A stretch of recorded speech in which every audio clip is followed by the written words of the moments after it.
Zeneti Express. Picture a polished locomotive pulling out of Rome in 1911. Over 100 wealthy passengers. Linen suits. Leather trunks. A leisurely journey through northern Italy. The ride is smooth. Predictable. Ordinary. Until the train approaches a short tunnel in Lombardy. Barely 500 meters long. A routine stretch of darkness. The engine enters. And then, nothing comes out. No explosion. No wreckage. No twisted metal. No screams echoing from inside. Rescue crews arrive within hours. They search every inch of the tunnel. The walls are intact. The rails are flawless. Not a single scratch, dent, or sign of impact. It's as if the train was erased mid-motion. There is only one witness. A man who jumped. Moments before the train reached the tunnel, a passenger panicked. He leapt from the carriage, tumbling onto the gravel below. Later, he would say the air inside the train suddenly thickened. A blinding white mist poured through the cars. Vision vanished. Sound warped.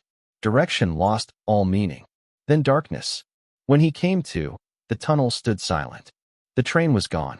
But this is where the story stops being a disappearance and starts becoming something else. Decades later, historians uncover strange documents in Mexican archives dated 1845. They describe the sudden arrival of roughly 100 Italian travelers in Mexico City. Disoriented. Frightened. Speaking of railways and modern Rome, they claimed they had departed Italy on July 14, 1911. Authorities at the time assumed mass delusion. Many were institutionalized, but the testimonies never changed. Same date, same route, same vanished train, and one detail refused to be explained away. One man carried a snuff box engraved with a manufacturing date, 1907, an object that should not exist in 1845. If the records are genuine, then the Zeneti Express didn't derail. It didn't crash. It didn't explode. It slipped sideways through time itself. And if a train can fall through a crack in reality, what about a human mind? Paul Amdus Dion. In 1921, a Swiss schoolteacher collapses from a mysterious illness, encephalitis lethargica. His body shuts down. His mind disappears. Doctors place him in a coma that lasts nearly a year. But according to Dion, he wasn't unconscious. He was somewhere else. When he finally awakens in 1922, he begins writing obsessively, page after page. Not memories, not dreams, but reports. He claims his consciousness traveled to the year 3960. Not a ruined future, not a dystopia, a perfected civilization. Dion describes cities woven into nature, not built over it. Towers grown, not constructed. Energy drawn silently from the environment. No war, no poverty, no disease. People lived more than 2 centuries. Medicine repaired the body at a cellular level. Illness, as we know it, no longer existed. But the most unsettling detail wasn't technological. It was mental. According to Dion, humans of that era had mastered consciousness itself. Thought and reality were no longer separate. Focused intention could influence physical matter. Not through mysticism, through science. A science rooted in what he called the quantum structure of awareness. To them, reality was flexible, responsive, alive. After returning to his body, Dion spent years documenting everything in a collection later called Chronicles from the Future. His writings include ideas that wouldn't appear in mainstream science for decades, concepts strikingly similar to modern theories of quantum physics and consciousness. Doctors said hallucination. Skeptics said fantasy. But the precision never wavered. The logic never collapsed. So the question remains, did Paul Dion imagine a future? Or did his mind briefly visit a version of Earth where humanity chose a very different path? David Lang. Rural Tennessee.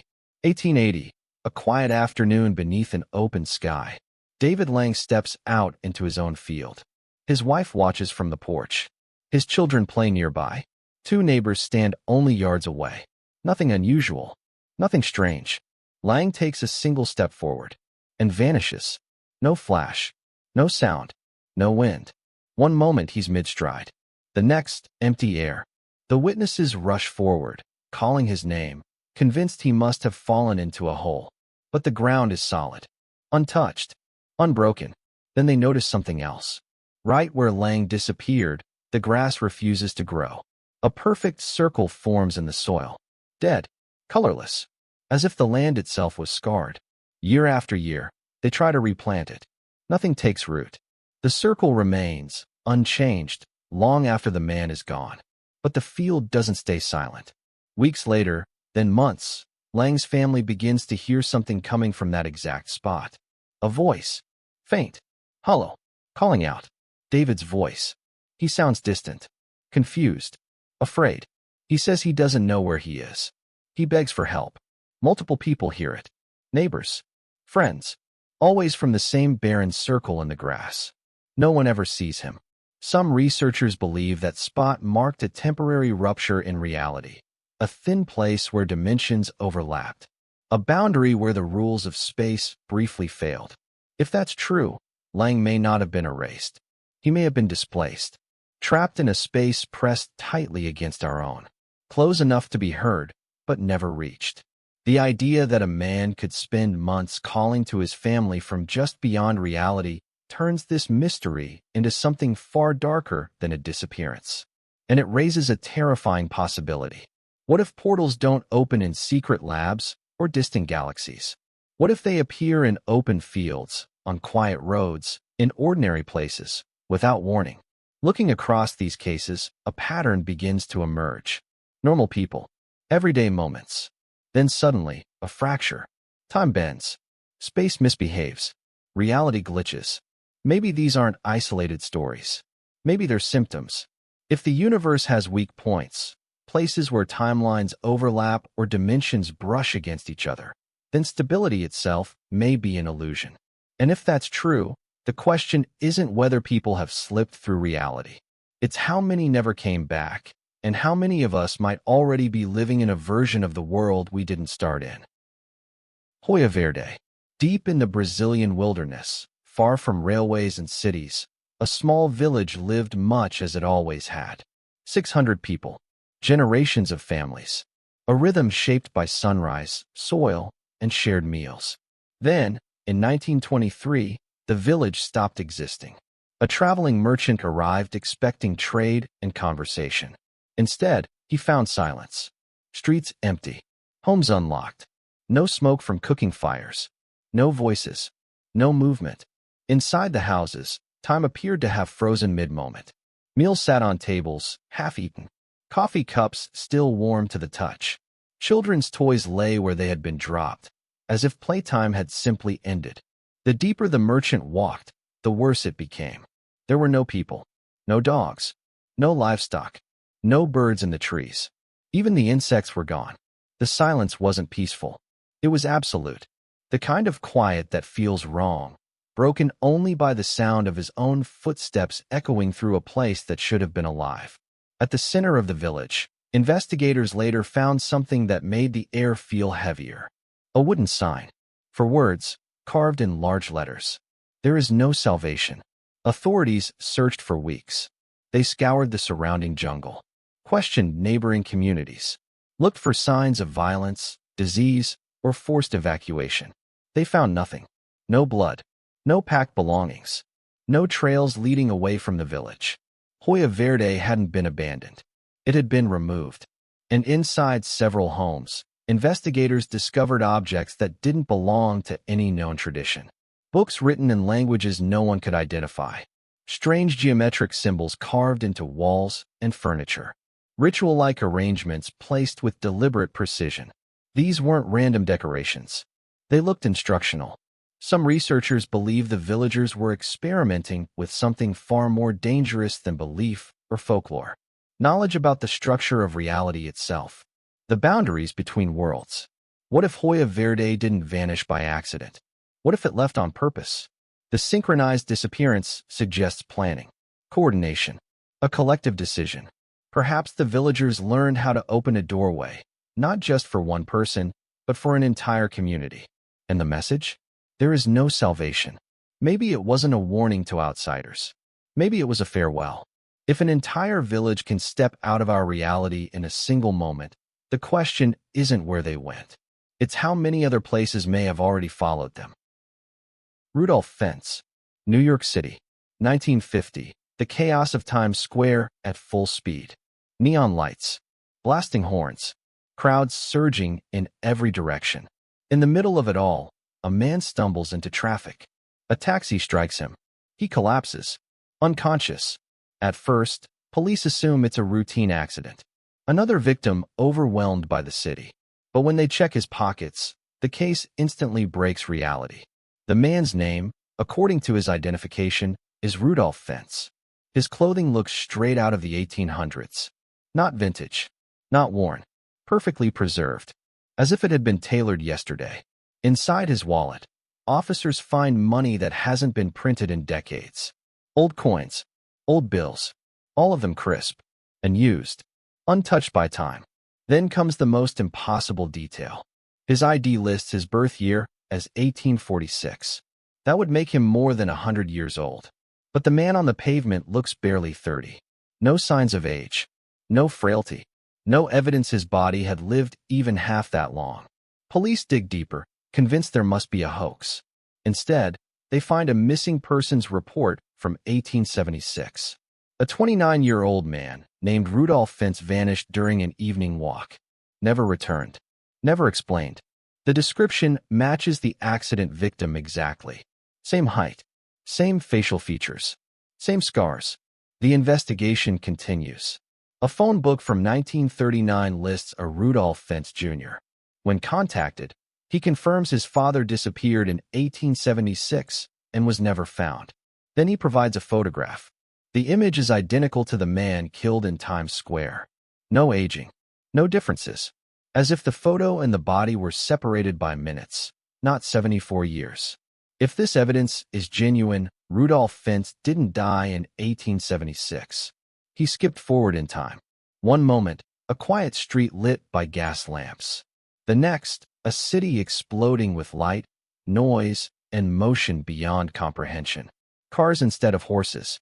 Towers instead of townhouses. Humanity moving at a speed his mind was never meant to process. Perhaps he stepped through something unseen. A temporal fracture. A doorway connecting centuries. And after surviving a journey through time itself, he was killed within minutes of arrival. Which raises a chilling question. How many others have crossed into the future or the past, only to be dismissed as accidents before anyone realized what they truly were? Ken Webster. A Quiet English Cottage. Dawdleston, 1984. Inside, a teacher sits alone with a BBC microcomputer. No internet. No modem. No external connections of any kind. And yet, messages begin to appear. Text files Webster never created. Files that shouldn't exist. Words typed by no known source. They're signed with a name. Lucas. The messages claim he's living in the very same house, but in the year 1546. At first, the writing is difficult to decipher. Archaic English. Unfamiliar spellings. Strange phrasing. But as Webster reads more, a voice emerges. Personal. Consistent. Human. Lucas describes his daily life in 16th century England. Markets. Crops. Village disputes. Local officials. He writes like someone who isn't reciting history, but living it. Then comes the explanation that turns curiosity into something far stranger. Lucas says everything Webster types appears in his world as glowing words on a slate board. Writing that vanishes, reappears.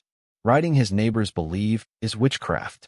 And in return, when Lucas writes on the slate, his words somehow materialize as text files on a 20th century computer. Two men. Same location. For centuries apart. Talking. Over months, the exchange continues. Webster tries to explain electricity, cars, airplanes. To Lucas, it sounds like madness. Or prophecy. Or lies too large to grasp. Lucas, in turn, paints a vivid portrait of Tudor England. Details so precise they match historical records, including obscure facts Webster had no way of knowing. Then the messages shift again. Lucas reports receiving communications from someone else. Not from 1546. Not from 1984. This third presence describes places and events belonging to neither time. As if the cottage wasn't connecting two eras, but several. Later investigators found no technical explanation, no hidden connections, no software tricks, no evidence of a hoax. The computer should not have been able to receive anything at all.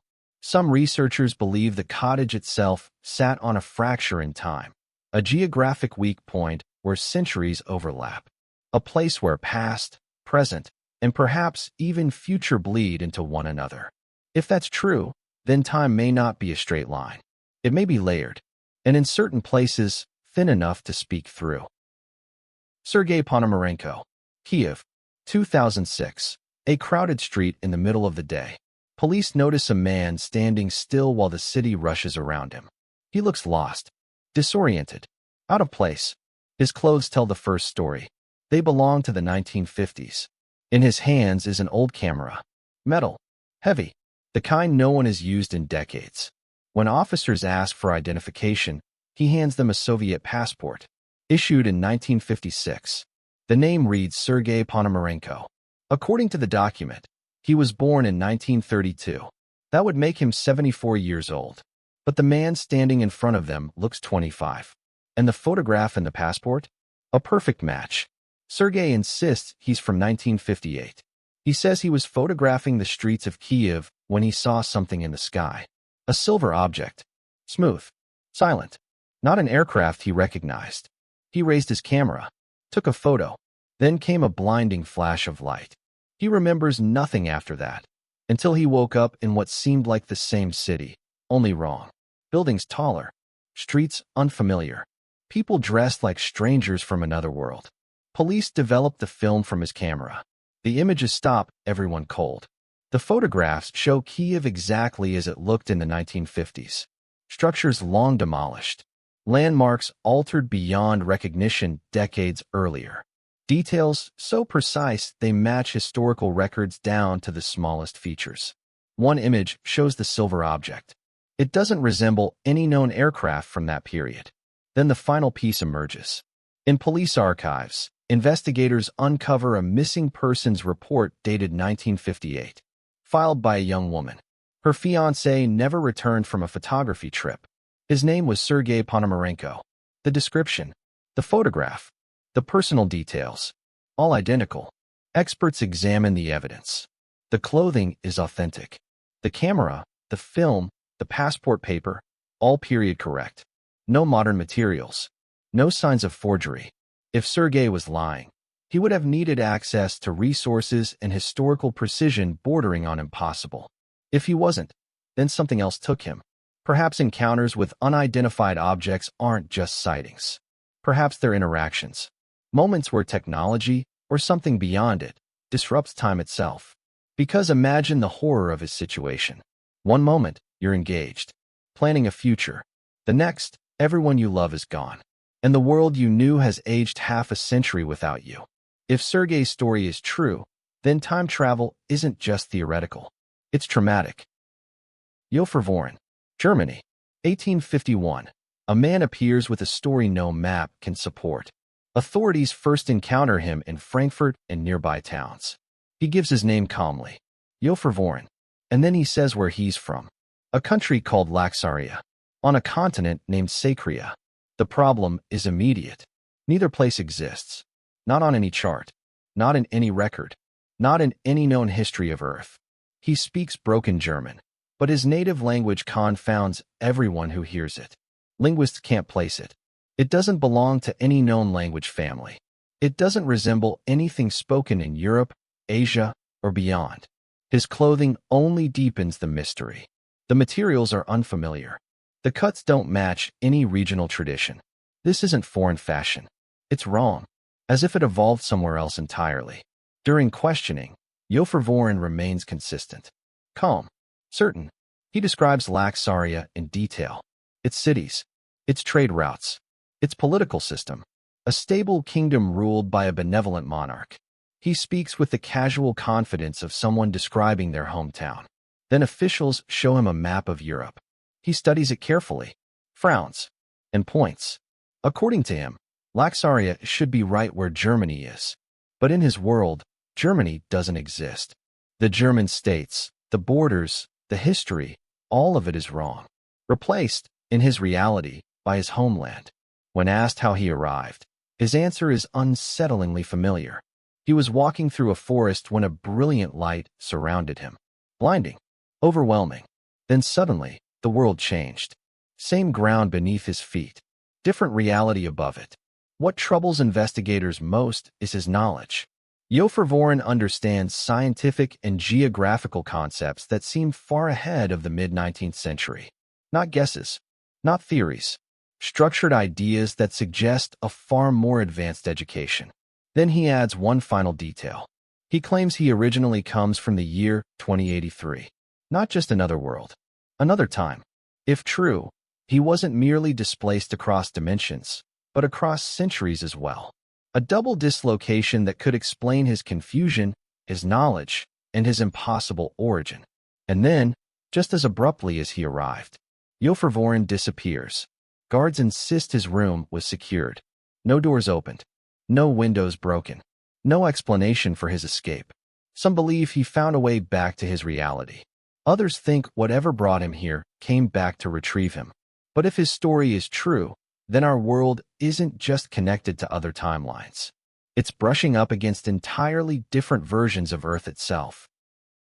Ettore Majorana, Italy, 1938. One of the sharpest minds of the 20th century steps onto a ship and exits history.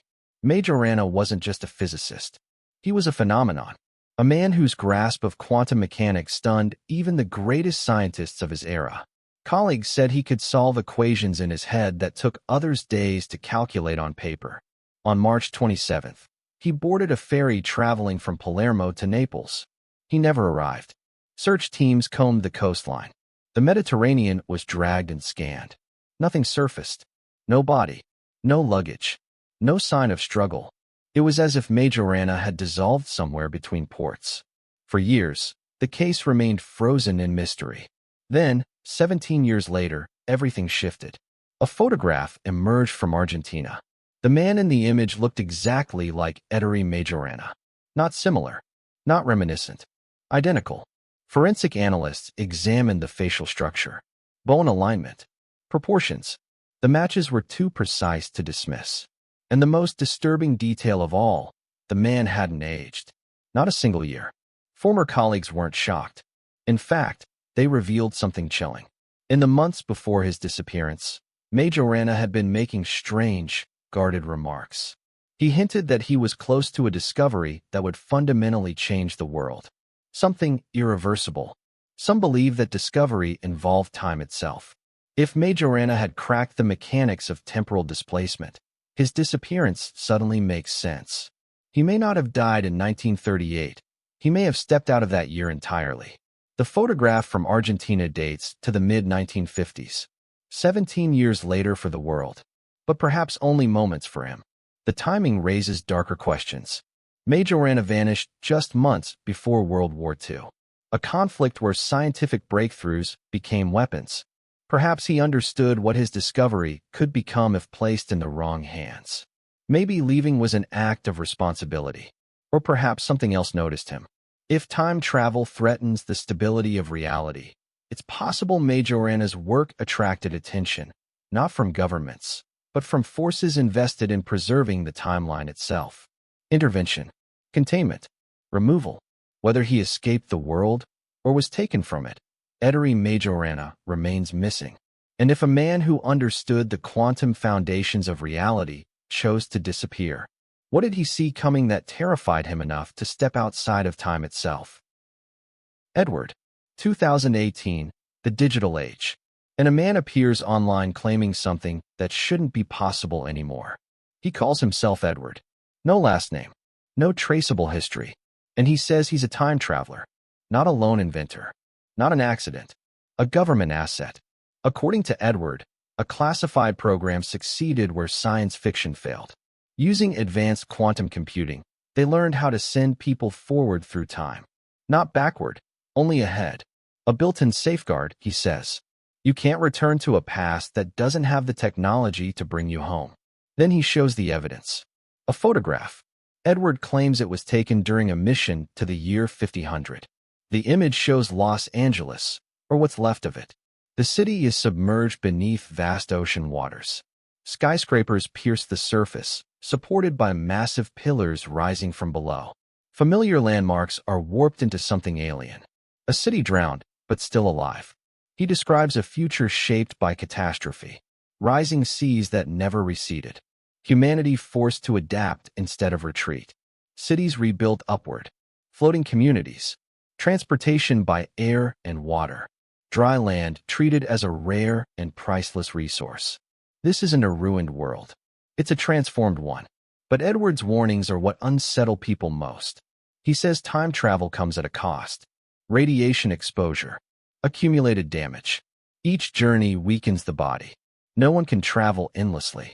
Every mission brings you closer to a point of no return. He also claims something even more disturbing. There isn't just one future. There are many. He says he's seen different outcomes.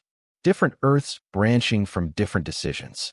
The flooded Los Angeles in his photograph is only one possible destination. Not a certainty, but a warning. Skeptics call the image fake. Digital manipulation. CGI. Supporters point out something harder to dismiss. The architectural logic. The environmental realism. The way the city adapts instead of collapsing. Creating something like that would require deep understanding of engineering, urban planning, and climate science, not just artistic skill. And then there's the pattern. Edward isn't alone. A train that vanished into the wrong year. A man who arrived 74 years too late without aging a day. A village that stepped out of reality together. Messages exchanged across centuries. A physicist who may have fled time itself. Individually, these are mysteries. Together, they form something else. A system. Across centuries, cultures, and continents, the same phenomenon repeats. Ordinary people. Precise moments. Impossible displacements. Not random, targeted. Exact. The Zeneti train didn't disappear anywhere. It emerged where records would one day expose it. Rudolph Fentz didn't arrive in an arbitrary year. He arrived when his past could still be verified. This level of precision isn't chaos. It's structure, which suggests there are rules governing when reality becomes permeable. Rules we haven't discovered yet. Rules that decide where cracks appear and who falls through them. And if that's true, there's a far more unsettling implication. How do you know you're still in the same reality you were born into? How do you verify that your memories align with this timeline, and not another one you slipped from without noticing? That strange feeling when something feels off. When a memory doesn't match anyone else's. When the world feels rearranged in subtle ways. What if those aren't errors? What if they're echoes? Because if these 10 cases prove anything, it's this. Reality isn't fixed. It isn't singular. And it isn't as stable as we pretend. So tonight, ask yourself one final question. If people can slip between worlds without warning, how certain are you that this one is truly yours? Before you go, take a second and really think about what you've just heard. If even a fraction of these cases are real, then reality itself isn't as solid as we're taught to believe. And that's exactly what we explore here. So if you're drawn to the unanswered questions of history, the hidden patterns in ancient civilizations, and the moments when reality itself seems to glitch, this channel was made for you. Subscribe to Strange Wise.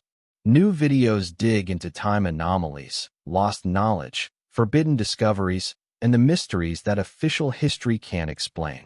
If this video made you question what's real, hit the like button.